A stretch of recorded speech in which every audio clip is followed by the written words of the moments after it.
Fort Worth. Kelly.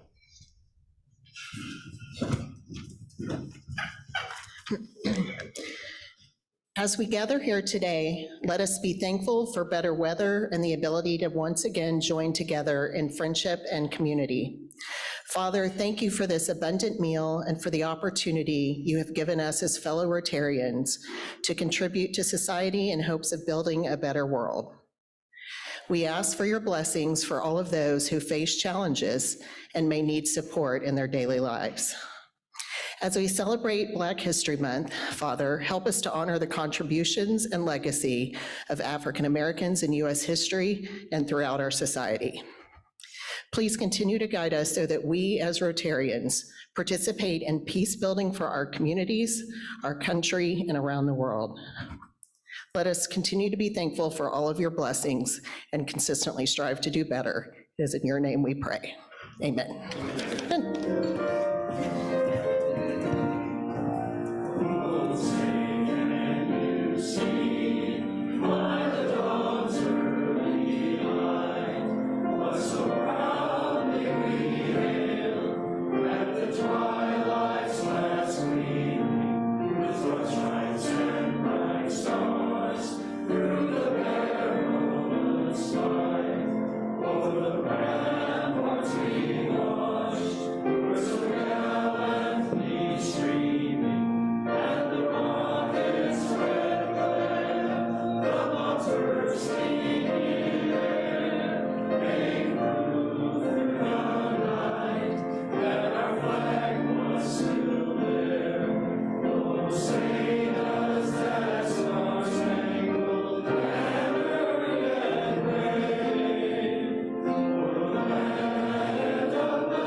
Fabulous. And now Ryan Jawdash, he is the president and principal to Kappa Media. Please come help us welcome our visiting guest and Rotarian.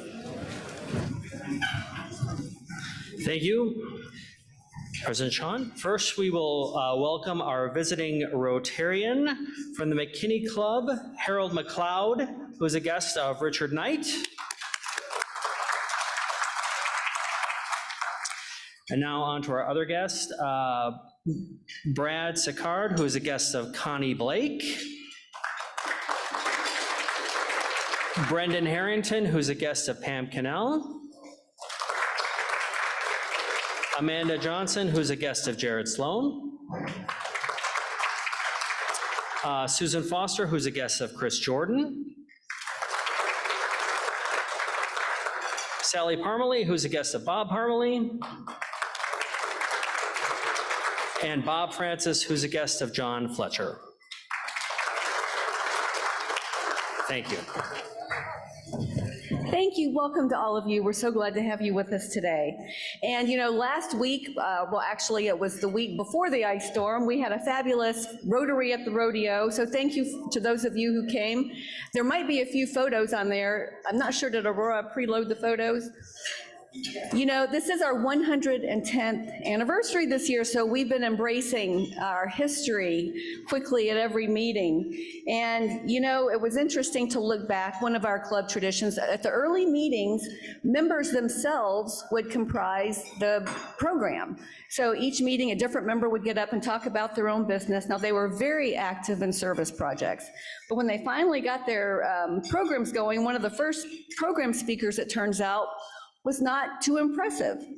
In fact, Rotarian Roscoe Carnegie recalled one in particular. He said, quote, "I felt sorry for him. His clothes didn't fit well, and he did not seem able to express himself. He talked about the canalization of the Trinity River. I later found out that the man was Will Rogers." So I'm thinking, you know, when we were at Will Rogers Memorial, of course, that Will Rogers himself was once a program speaker here at our club. And it's kind of interesting, Eamon Carter, of course, a fellow Rotarian, was friends of Will Rogers. Many of us in this current day, we know the name, but you may not realize he was actually probably one of the most popular figures in the country by the time the mid-30s rolled around. He had made over 71 films, 50 of them rhythm silent films. He wrote over 4,000 nationally syndicated columns, and he was a hugely popular figure. And when his plane crashed in 1935 in Alaska, they were in the midst, Amon Carter was in the midst, he had negotiated for the Van Zandt ranch land, and they were putting together that civic complex, now known as the Will Rogers Memorial, to be part of the 1936 Texas Independence Frontier Centennial Celebration. And when the plane crashed, within that week, the city council started talking about naming it after Will Rogers. So there is a minute in our club history. And now, here are the 24 words that define all that we think, say, and do as Rotarians. It is our custom to recite the four-way test. Please join me. 1, is it the truth? 2, is it fair to all concerned? 3, will it build goodwill and better friendships? 4, will it be beneficial to all concerned? And now, Random Gingelbach, President and CEO of the Fort Worth Chamber of Commerce, is going to present our newscast. Random. Yes, thank you. Thank you very much. Great to be here. All right, well, if you don't know, after 23 days, the Fort Worth Stock Show and Rodeo ended last Saturday. Finally, after 3 weeks, we can all stop dressing up like Jim Austin. Here we go, let's start with a bang. Yes. Zing. All right, government officials closely tracked a massive surveillance balloon believed to be from China as it traveled across the US for several days. The white balloon, which China's foreign ministry has claimed to be used for meteorological purposes, traveled at an altitude of 60,000 feet with a vessel described as the size of 3 buses, officials said. It was shot down over the Atlantic Ocean Saturday afternoon. When President Biden was asked why he waited 7 days to shoot down the balloon, the president said he was waiting for the balloon to release Albertson coupons for $1 off a carton of eggs. All right, that's a low one. All right, speaking of things that don't matter, who saw the State of the Union this week? Raise your hand. Okay. Who is under 60 that watched the State of the Union? Raise your hand. Okay. Well, a little surprised. Well, for the 4 of you that did watch the State of the Union, you saw Representative Marjorie Taylor Greene heckling the president, shouting, "Liar," during his address. If you didn't see or hear about this woman, she's a pretty angry person. During a China balloon hearing, when it was her turn to ask questions, she was yelling, "This is BS," and "I don't believe you," to White House officials, just absolutely tearing them to shreds. Now, this starts to make sense as it was recently revealed that Georgia football coach Kirby Smart had Marjorie Taylor Greene, who represents the state of Georgia, do the national championship pregame locker room speech to the Bulldogs. One Georgia football player was quoted as saying, "She was so mean to us. Once a bunch of us stopped crying, Coach Smart told us if we didn't blow out TCU, he was going to have Marjorie speak to us at halftime." Now, in a moment of TCU redemption and redemption for us all, Georgia quarterback Stetson Bennett was arrested last month outside an apartment complex in Dallas for public intoxication. Footage can be seen of Bennett trying to escape Dallas police officers before he was tackled.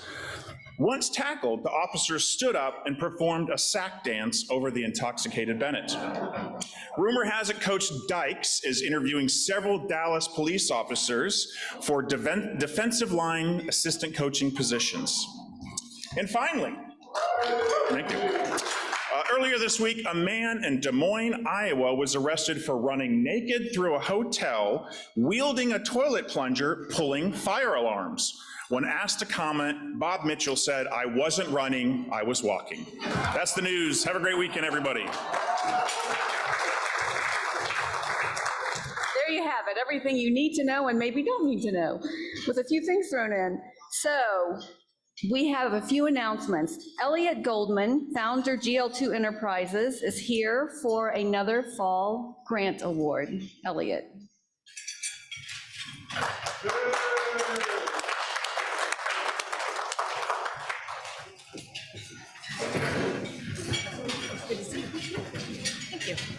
might rename my company GL2 Enterprises. I kind of like the way that sounds. Thank you, President Sean. Good afternoon, everyone. I'm glad to see so many people out here. It came for my check presentation as usual. Today's check presentation is to Deanna Stewart from Cancer Care Services in the amount of $5,000. The money will be used to purchase therapeutic sand trays used in their play therapy to help children better able to express emotional feelings of the things that they're dealing with cancer in their lives. Please join me in giving a round of applause to Cancer Care Services for all the great work they do in the community.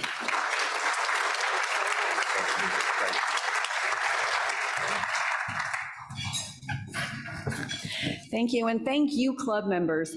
Up to $125,000 will be allocated this year on behalf of all of you, on behalf of our club. And we're delighted to have partners like Cancer Care Services in the community. Richard Knight is here with an RMBA announcement. He is VP and COO of Knight Waste Services. Richard.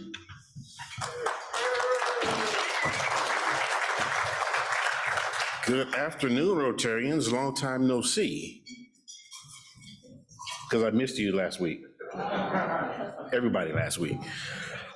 Really quickly, I know we've been a little silent on the RMBA front as of late, but I want to assure you that my team and I have been diligently grinding it out behind the scenes to make sure we have a wonderful program this year. The first thing that I want to do is recognize our sponsors for this year, our returning sponsors from previous years, and our new sponsors for this year, because without the sponsors, this program will not be able to take place. So thank you to your sponsors. If there's still an opportunity up until a couple weeks before the program to get new sponsors on board. If you're interested, please see me or Mark Maurer.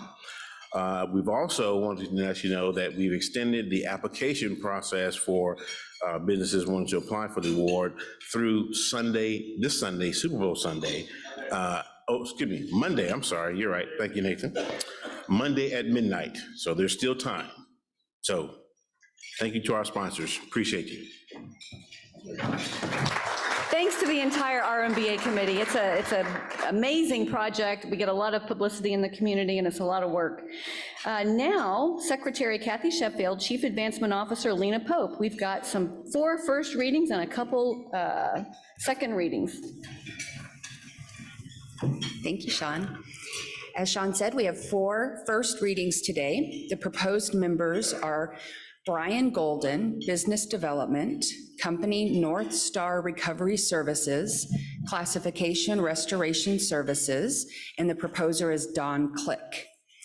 Our second proposed member is Brendan Harrington, President, Company Autobahn Fort Worth, Classification Auto Dealerships, proposer President Sean Snell. The third is Desiree Partain, Transformation Manager. The company is MedStar Mobile Healthcare, Classification Emergency Services, and the proposer is Christina Judge. And our final proposed new member is Deanna Stewart, Vice President of Philanthropy, Cancer Care Services, Classification Nonprofit, proposer Betty Harvey. If no written objections are received in the Rotary office by February 17th, these proposals will be given second readings and voted on by the club. We also have 2 second readings today. The following proposed members were submitted during the 1/13/2022 program.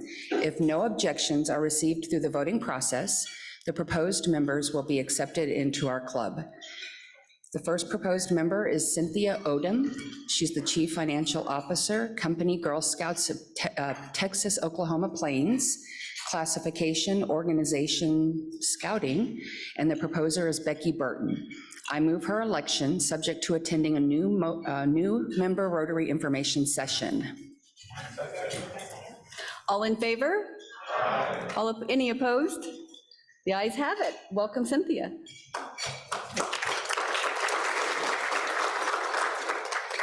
Our second proposed reading today for new membership is Michael Gross. He's President, Clutch Global Logistics, Classification International Freight Brokerage.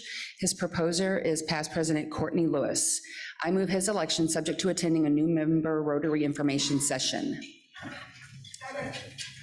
All in favor? Any opposed? Well, Michael Gross, welcome. Thank you. Thank you. And we also have a new member introduction, Jason Ellis and Ricky McBride. Please join me on stage.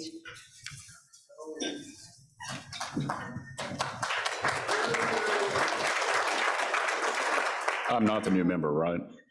Okay, good. Well, it's my pleasure to introduce my friend Ricky McBride. Ricky has been in public accounting for, I guess, 30 years. He's currently a partner with Turner Stone and Company on the east side of Fort Worth, but he covers Fort Worth, and so he's over here. Ricky, 12 years at Ernst & Young as part of his career. He served multiple industries, aerospace, defense, construction, employment benefit services, healthcare investment, that kind of covers everything. He's a member of the AICPA, Texas Society of CPAs, which means we have some committees he could probably contribute to here as well. Currently serves on the board of two nonprofits, Accelerate DFW. I believe we have a representative of Accelerate DFW here, and he's paying attention, as well as Christ Haven for Children. Ricky and his wife Kim live in Southern Oaks in South Fort Worth. Some would call that Burleson. Little trivia on that front. Ricky is alumni of Joshua High School and then moved to Burleson. I guess, I don't know what they do. I am an alumni of Burleson High School and moved to Joshua, not District 7, but Joshua's, for some of you that may not. So yeah, little trivia there. Ricky's wife, Kim, they have 3 daughters, also products of the Burleson education system, so they're fine women as well. But we're happy to have Ricky as part of the Rotary Club, so thank you, Ricky. Do I need to mention I had to bribe Jason to introduce me and sponsor me? But no. I wanted to let everyone know I'm excited to be part of the club, looking forward to meeting everyone. I just love networking, so if you want to reach out and have a cup of coffee, my wife says, you network so much, how do you get any work done? So, but you got to do all of those things. But I guess one bit of information is blessed with a beautiful wife and 3 beautiful daughters, and my wife has come to a couple of events already for Rotary, and so some of you may have met her, but having the 3 daughters, one thing I used to say 20 years ago to all my colleagues when they were in middle school is, I've got 3 daughters, I'll never get to go to a football game. And they all marched in the high school band, 2 of them marched in college band, and so we used to, one year we did Thursday night football, Friday night football, and Saturday football, so when I kind of jinxed myself the opposite way, so thanks, I'm looking forward to meeting everyone.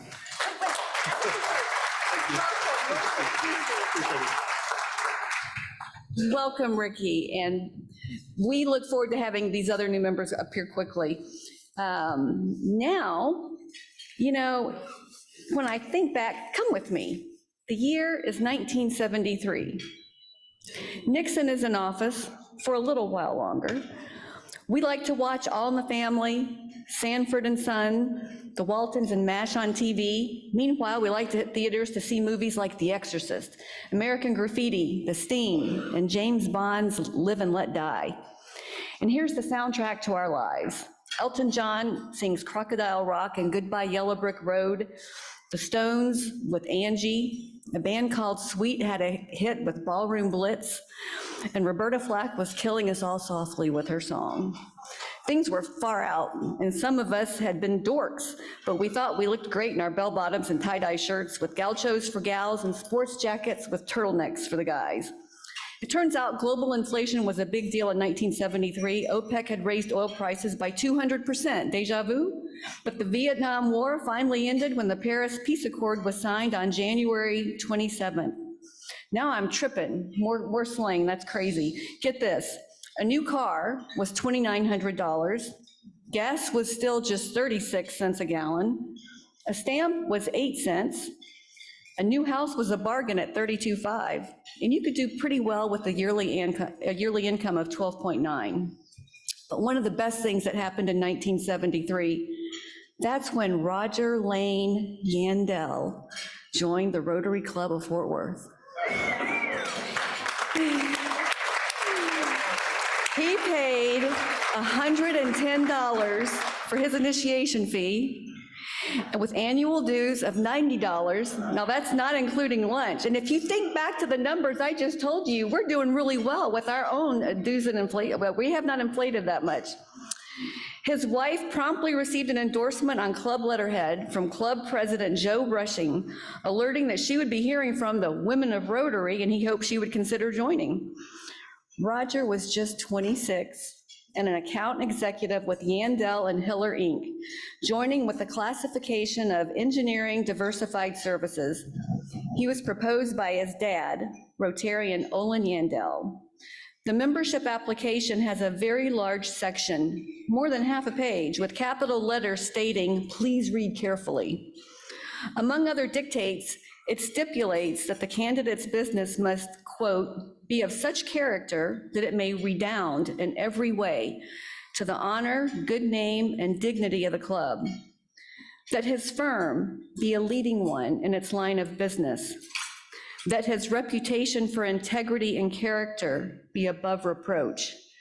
And for good measure, it added in, quote, "that he needs to be socially acceptable." So you made the cut, and we're better off for it.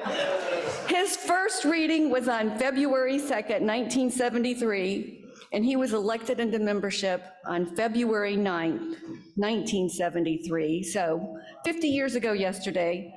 Roger Yandell, please join me on stage now, and will all of you help me to recognize and celebrate Roger Yandell's 50th anniversary as a member of the Rotary Club of Fort Worth.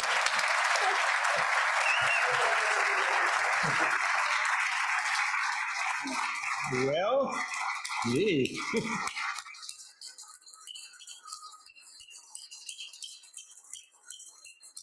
I've met lots of good friends in Rotary, and I know that being in 50 years, you probably think that I'm getting a little bit old. However, I actually joined Rotary.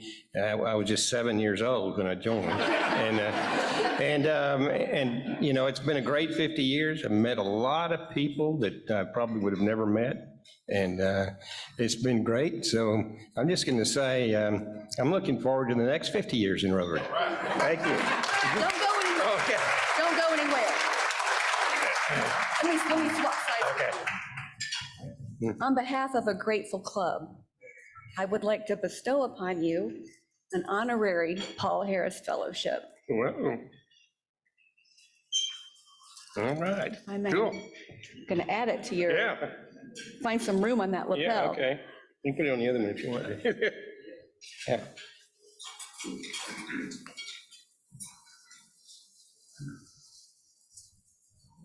Oh, uh-oh. Uh-oh. Don't move.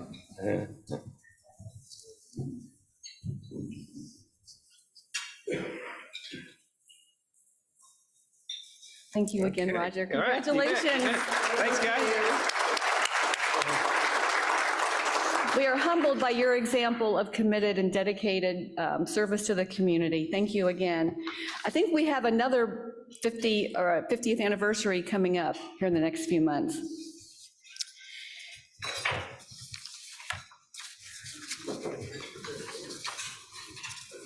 Now, to get back on track, John Laudeslager, commercial realtor with Northern Crane Realty, is going to introduce our program for today.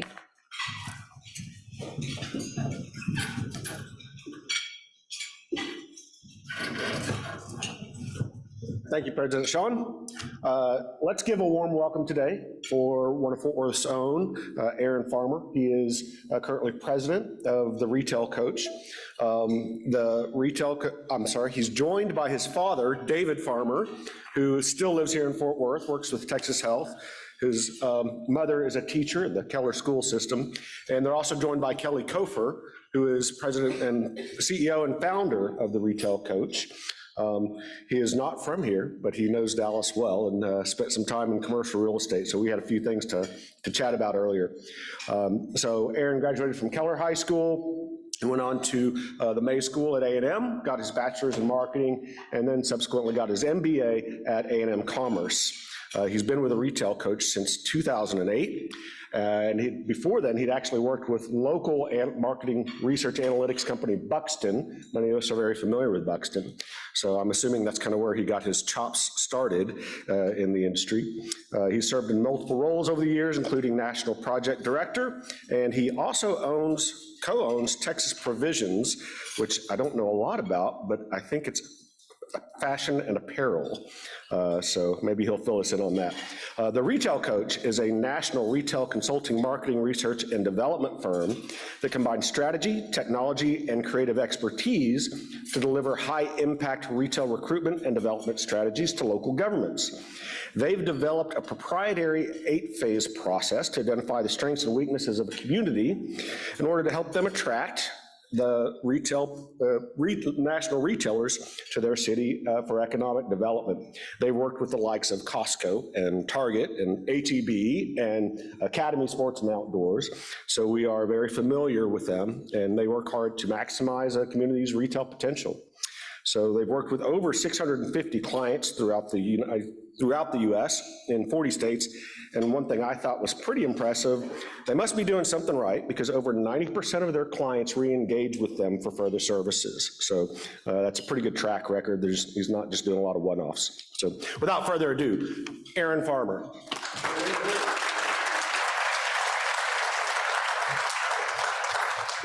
All right, well, thanks for the introduction, John, and I'm excited to be here. Like you mentioned, born and raised here in Fort Worth. I've actually spoken at a couple of events here, a ULI event and some other things right here in this room, but excited to be here, excited to talk to you all about retail. Unless you live under a rock and you haven't been paying attention as you drive around Fort Worth or anywhere in the state, retail's changing. Have you noticed that? Have you seen new retailers move into this area? Have you seen new layouts, new store layouts? We're going to talk a lot about that today and really what that looks like and what to expect over the next couple of years in the retail industry. So we'll jump into this, but so like I said, what's the future of retail? I think back to 08, 09, when we were coming out of going into a recession back then.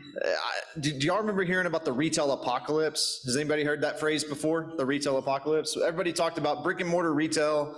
It's going away. There's no need for it. Well, 15 years later, look where we're at. There's still a need for retail. There's still a need for brick and mortar retail. It's just that need is changing. The way that we look at retail is changing. So we're going to talk about that. But like I said, and unless you live under a rock and you're not seeing this, retail is going through a lot of changes right now. So there's obviously challenges that are out there. So COVID was a challenge. 2020.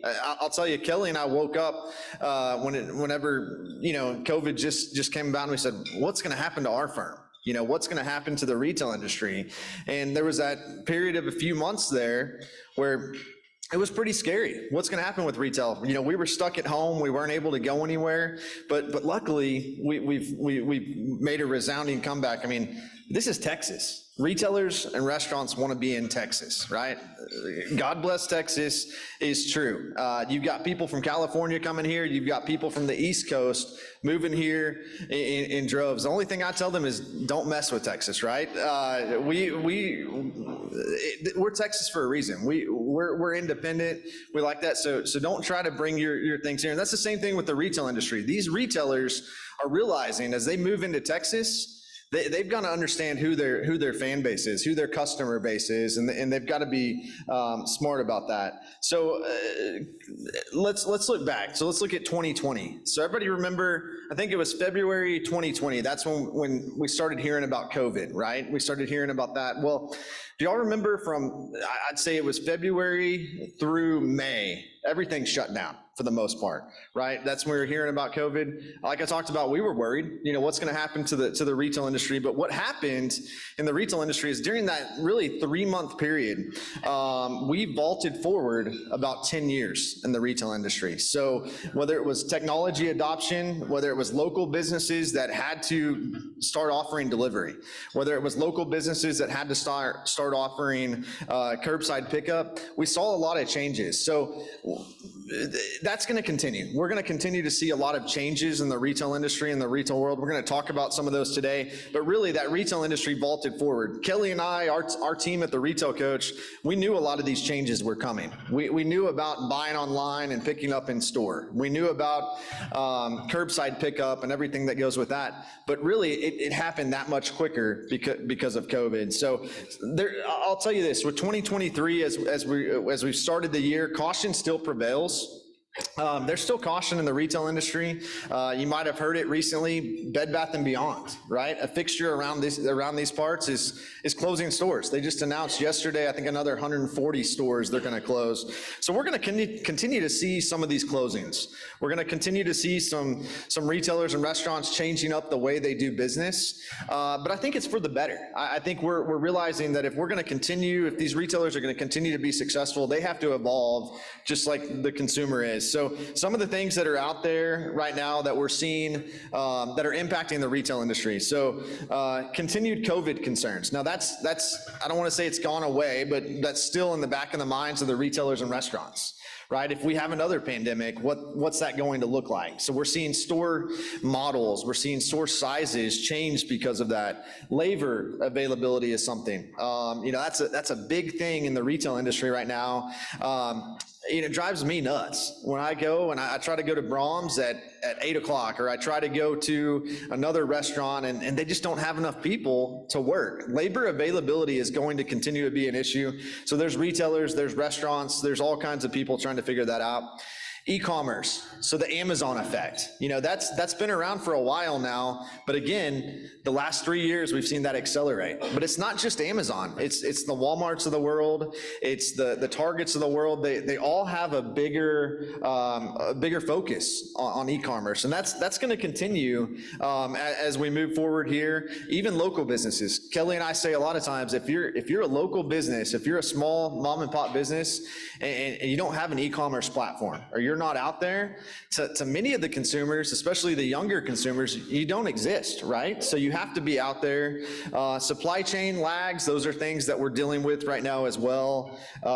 Inflation, everybody knows about inflation.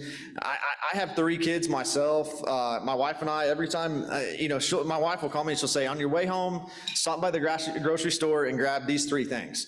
Well, I can't get out of the grocery store just grabbing 3 or 4 things for under $100. I don't know about y'all, but inflation's affecting all of us. That's going to continue to affect the retail industry. Recession fears. That's something are we in a recession already? Maybe, it depends on who you ask. Are we headed into one? Again, thank goodness we live in Texas, because Texas is always the first to come out of a recession. We're always the first to come out. So we'll see what that looks like. And then crime. It was just announced by Walmart and some other retailers recently that they're closing some of their stores in heavy crime-ridden areas because they've got more money going out than they do coming in. So those are some things that we're seeing in the retail industry right now. But why retail? Why does retail matter? So to give you some examples here to share with you why retail matters, number one, it's quality of life. If you have people moving to your community, or you're a resident of Fort Worth, you want to have a good quality of life, right? So part of quality of life is retail. It's restaurant, it's entertainment. We see that as these large companies are looking to come to Fort Worth, looking to move to Fort Worth. If they're going to move people here, they want to make sure there's good quality of life for the people they're moving here. So that's part of it. And then sales tax. In Texas, we get sales tax. Our communities get sales tax on retail. So if you look at the average Starbucks does about $1 million in sales, right? So that's pretty good sales, but what that does is that's 15 jobs. So every Starbucks is roughly 15 jobs that it creates, and then that's $10,000 that comes back to the city, right, in sales tax, and that's on a yearly basis. But then you start looking at some of the larger ones. So whether it's Walmart, 75 million in sales, that's 750,000 coming back to the community. That's 325 jobs. And then you start looking at some of the bigger ones, the Costco's. I was talking to a rep for Costco, and they said their average store right now does 250 million a year in retail sales. And then you start looking at Buc-ee's. The average Buc-ee's is averaging about 150 million in sales right now. So that's a lot of beaver nuggets, but I don't know about y'all, but if you, I don't know what it is, but if you pass by a Buc-ee's, you have to stop. Do y'all feel that way? My kids think that's the case, but having a Buc-ee's in Fort Worth now and having others pop up in this area, we're going to continue to see new brands moving to this market. So we'll talk a little bit about that. And then lastly, from a DFW standpoint, I don't really like it, but when it comes to real estate, Fort Worth gets lumped with Dallas a lot, right? So DFW. So when we look at these numbers, they lump the two cities together, right? I'll tell you this: I'm born and raised in Fort Worth. People tell me all the time, I live in Dripping Springs now, which is outside of Austin. The only reason I live there is where my wife is from, right? So if it were up to me, I would still live up here in the Fort Worth area. But down there, people say all the time, they say, "Oh, you're headed to Dallas." I said, no, I'm not headed to Dallas. You cannot be more wrong. I'm headed to Fort Worth. So you've got me down there on the south side of the state mentioning that. But we're seeing the retail industry in Fort Worth looks good. I highlighted a few just points there to talk about that, but a lot of the things I already talked about. If we go into a recession, we're going to come out of it quickly. Retailers and restaurants, the developers are cash heavy right now. They've been able to save cash. So even with the interest rates rising, we still expect to see quite a bit of development going on. I was thinking of that as I was driving to the meeting today, to this event. I lost count at about 10 on new retailers and restaurants that I saw popping up out of the ground, and that was just from Keller to Fort Worth, right? So we're seeing that happen tremendously across the thing. And then if you look at the national numbers, or if you look at the Fort Worth numbers compared to the national numbers, we're up in every category. So if we're looking at market rents, the market rent right now from a retail standpoint in Fort Worth is about $21. And we're headed up there. So those rents continue to rise. We also look at the vacancy rate. That's lowering. So the vacancy rate from a retail perspective is lowering, which is a good sign. That means we're going to need to get some more inventory out there as well. And then as you look at market sales price, we're at $262 a foot is the average retail sales price. That's more than the national average there, but the numbers look good. The numbers from a retail standpoint in the market are continuing to trend upward. So that's DFW. That's what we're seeing from a Fort Worth standpoint. But I want to talk to you about trends and what to expect, what you can expect going forward here. So what we're looking at here, I talked about it already. Retail, it's not dying, right? It's just evolving. So I think back to what we talked about, the retail apocalypse. It's not dying, it's just evolving. And that's always been the case. If we look back to 100 years ago, and you were a retailer 100 years ago, you had to evolve as new technologies came out, as these things happen. So it's going to continue to evolve as we go forward here. The brick and mortar retailers, okay? So the actual physical storefronts, they're not going away either. We're seeing some that we knew for a long time were going away. JCPenney's, right? Sears. There was talk for 20 years that those stores were starting to close locations. Same thing with Bed Bath & Beyond, right? I love Bed Bath & Beyond, but we knew that they were kind of on the way out, right? So there's no surprise here, but one thing that we are seeing a lot of right now is mixed use development. So, in order to make the retail developments work, we need some apartments, right? We need some medical, we need some of these other things to happen. So that's going to continue to be a focus as we go forward. And then in Fort Worth, we've got a number of new brands that are entering this market. So I mentioned everybody wants to move to Fort Worth, everybody wants to move to Texas. Well, the retailers, that's absolutely true in the retailer industry. How many of you have heard of Swig? Anybody heard of Swig? Okay.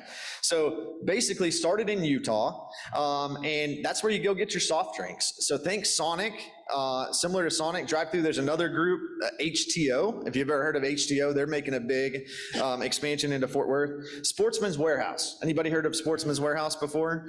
Well, they're out of Montana, and they're moving to Texas. So they see the opportunities here. And then nobody's heard of HEB, have you? Anybody? Okay. Finally, HEB, you know, they've started doing some of those Dallas side stores, McKinney, Plano. They finally have started moving on some Fort Worth locations. So been in many meetings with the city of Fort Worth and HEB trying to make these things happen. But finally, we can announce, well, you've already seen it, but HEB is coming to Fort Worth. So we're excited about that. Another one, Bojangles. Anybody ever heard of Bojangles? So that's kind of a East Coast, Southeast chicken place. They're moving, doing about 50 locations in the DFW area. And then Portillo's. Anybody heard of Portillo's? Okay, so if you're from Chicago, from up in the Midwest, you know Portillo's, hot dogs, beef.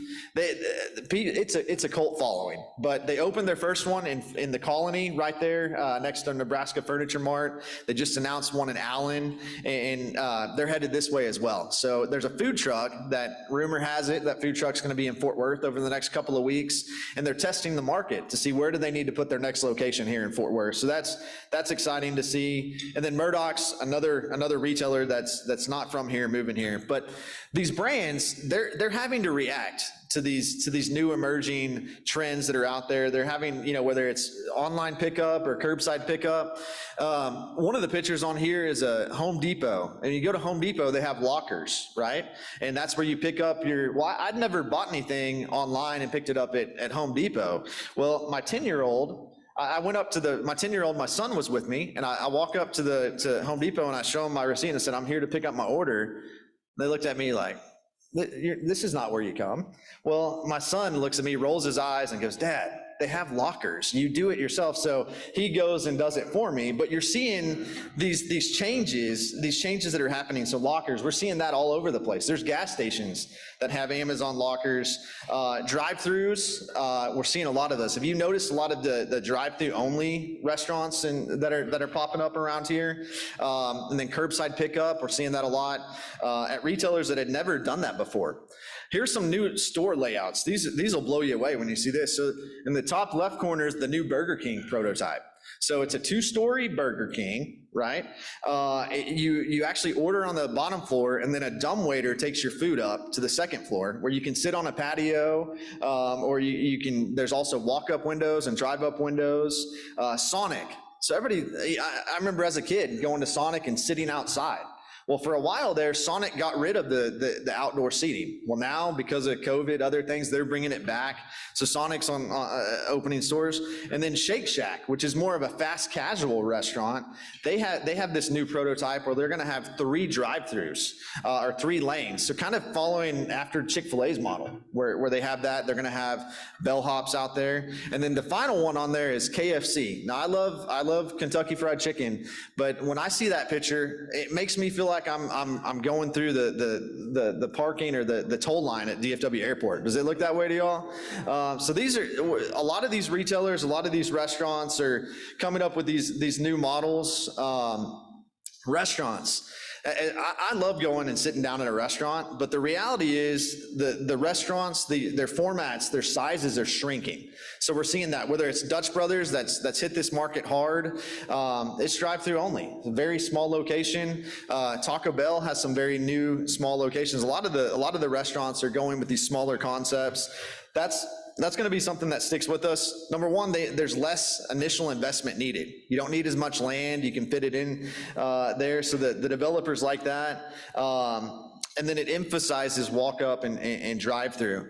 We're also going to see a lot of the focus on patio space, requiring outdoor patio space. The reason for that, and really the reason for the drive through as well, is these retailers or these restaurants, they want to make sure if another pandemic comes or another shutdown comes, they can stay open. So we're gonna continue to see a lot of that. Like I said, I'm not a huge fan of the drive-through only options, but these retailers, they look at the bottom line and they look at the numbers and they're realizing they can do about the same money-wise with the drive-through only than they can by having an indoor seating as well. So that's gonna be something that continues. I just hit on that, but drive-throughs are gonna continue as well.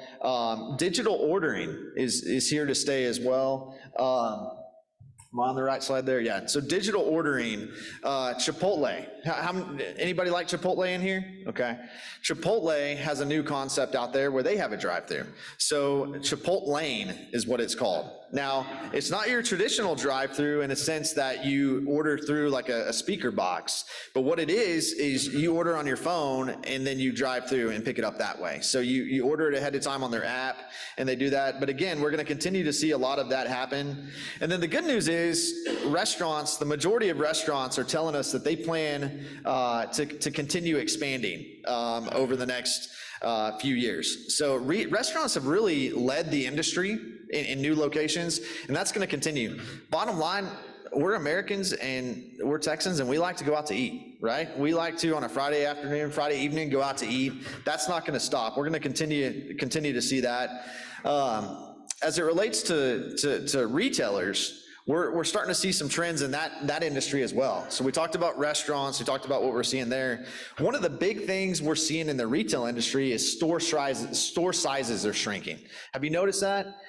Kohl's, for example, instead of doing their 100,000 square foot locations, they're doing a 30,000 square foot model. And they're still able to do it. Kohl's is partnering with Amazon. Have any of you returned something from Amazon to Kohl's? Pretty smart. When they walk in there, you walk in to return it, they give you a coupon to use on your way out. So pretty smart there. Target's doing the same thing. They have some new smaller concepts they're working on. Has anybody been shopping at a Market by Macy's yet? Or know what Market by Macy's is? So that's a new concept, about 25,000 square feet, so smaller than what we know as the Macy's of the world, right? So what they do at these stores is they just carry the most important items, what people are buying on a regular basis. That's gonna continue. And then Best Buy, same thing. They've got new store concepts that are out there. But in order to be successful, you have to evolve. These retailers, these restaurants are realizing that, and they've got to come up with experiences. So has anybody heard of the phrase experiential retail?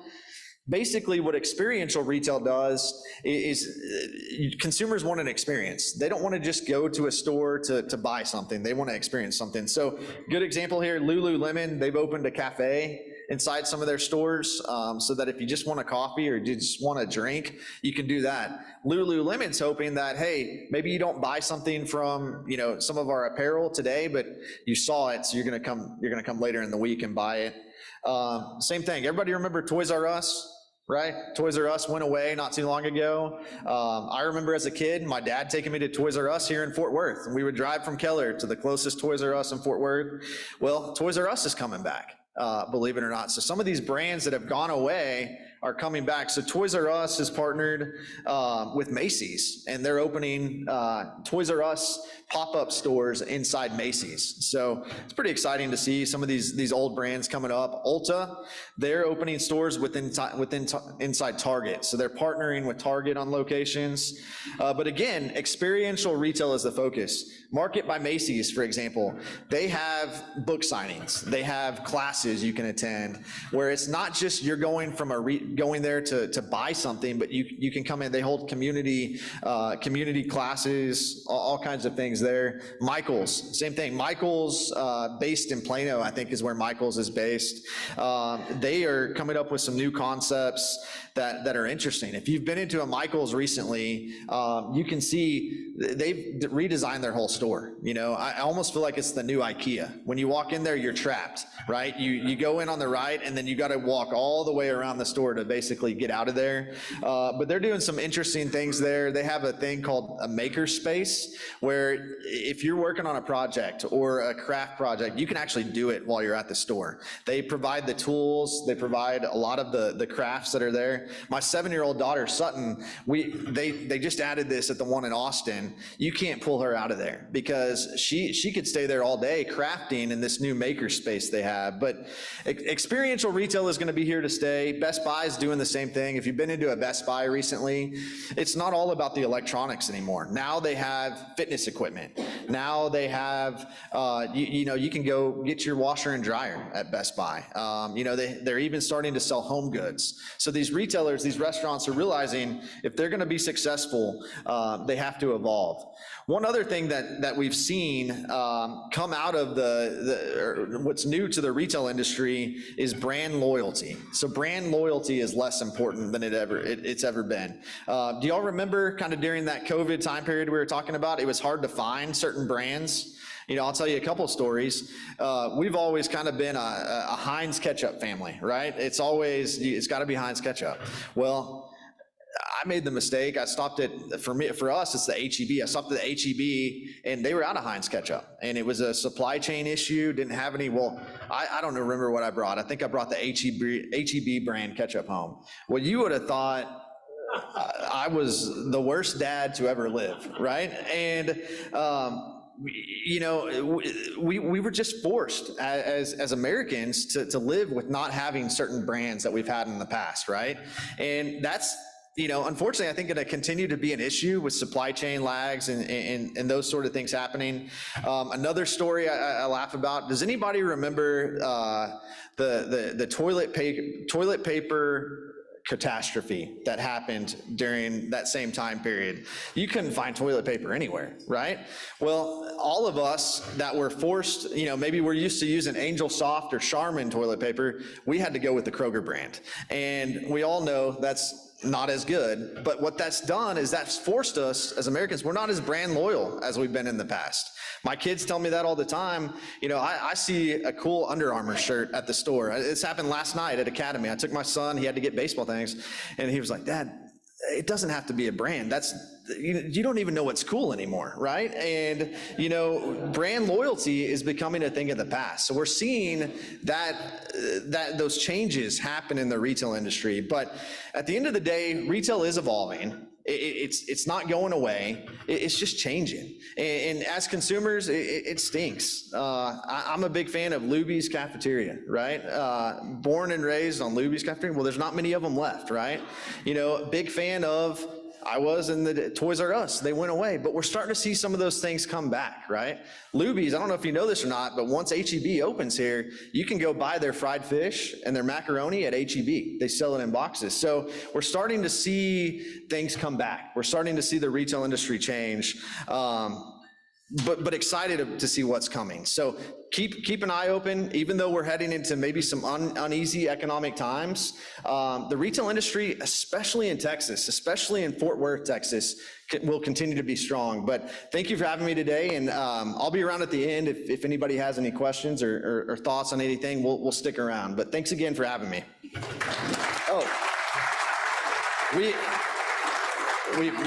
We've got a minute or two for questions, if we have any. Yes, sir. So what are your thoughts with electronic vehicles? Like you mentioned buggies, and I think like QT, we have people go there, they'll get gas, and sell stuff in there. You look to see that that's going to change. So the question for anybody that didn't hear that was about the electric vehicles and the charging and maybe not needing, gas or fuel or those sort of things. I've noticed this already, but if you've been to the Buc-ee's in New Braunfels, which I was there just recently, they've added a bunch of the electronic, the fueling stations or the charging stations there. So I think it's going to have an impact, but I think there's still going to be a need. If you're going to recharge your car, I don't know how long it takes to charge a Tesla, 30 minutes, an hour, whatever it takes, you're gonna still be going into Buc-ee's, or you're gonna be still in it. So we're gonna see some of that. We're also seeing some older shopping centers that are coming back to life.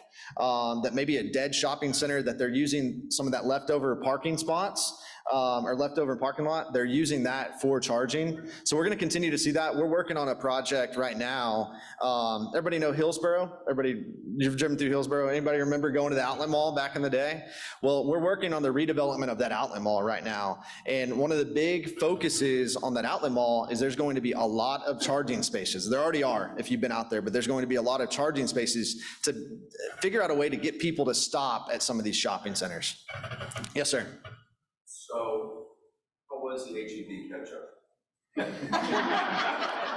It wasn't as good. Yes, sir. You know, you see the hand wash, car washes kind of going away. Almost on every corner, you're seeing all the automatic express car wash.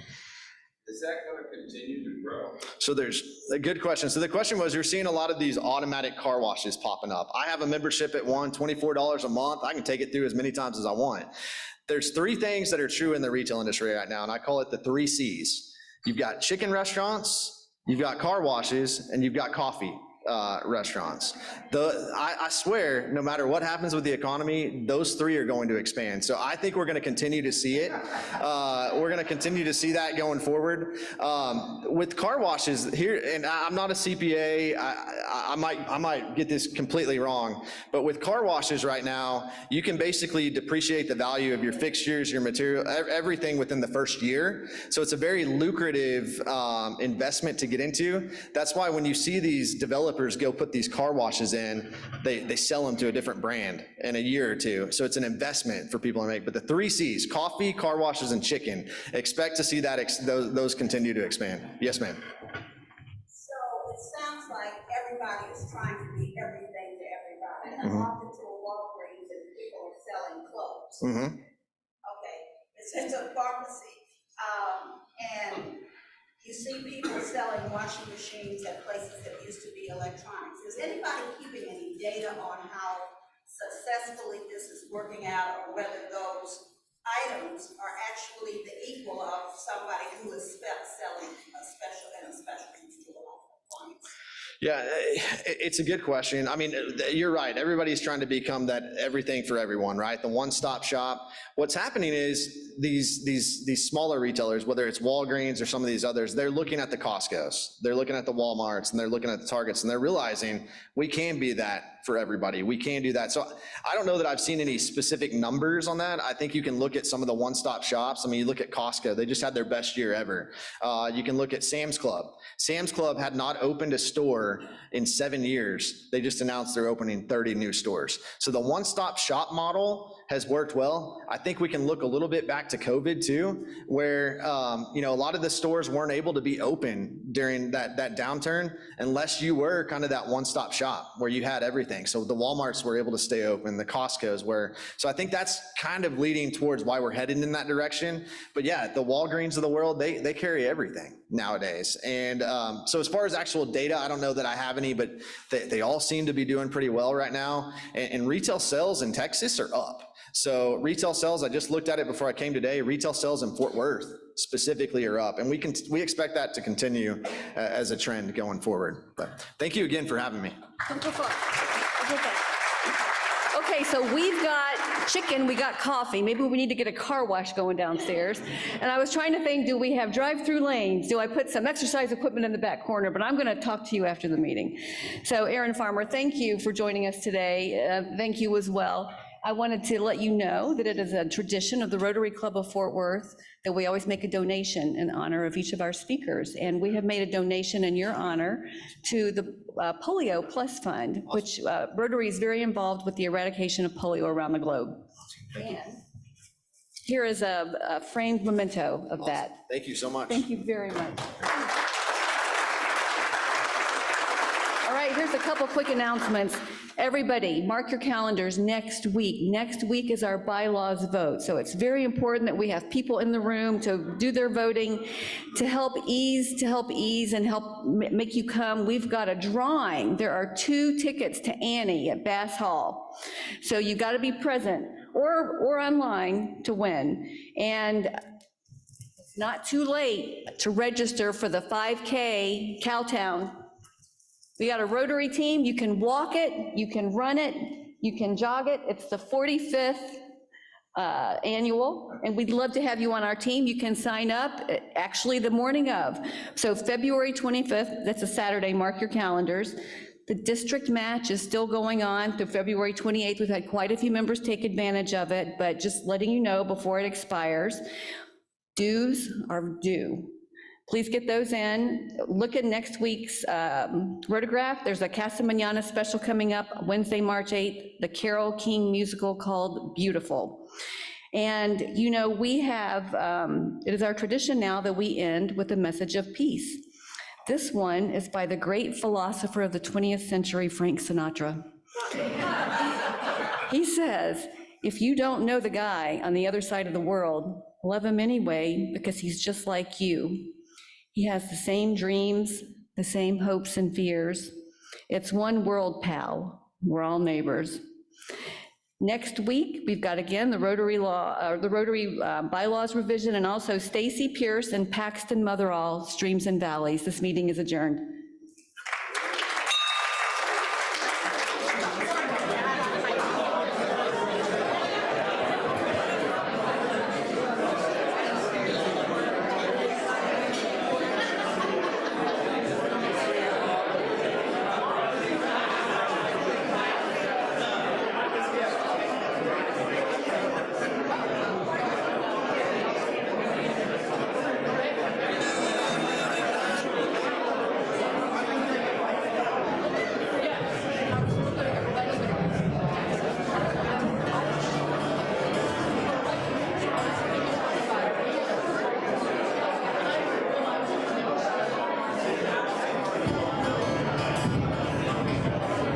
In the morning, not a soul in sight.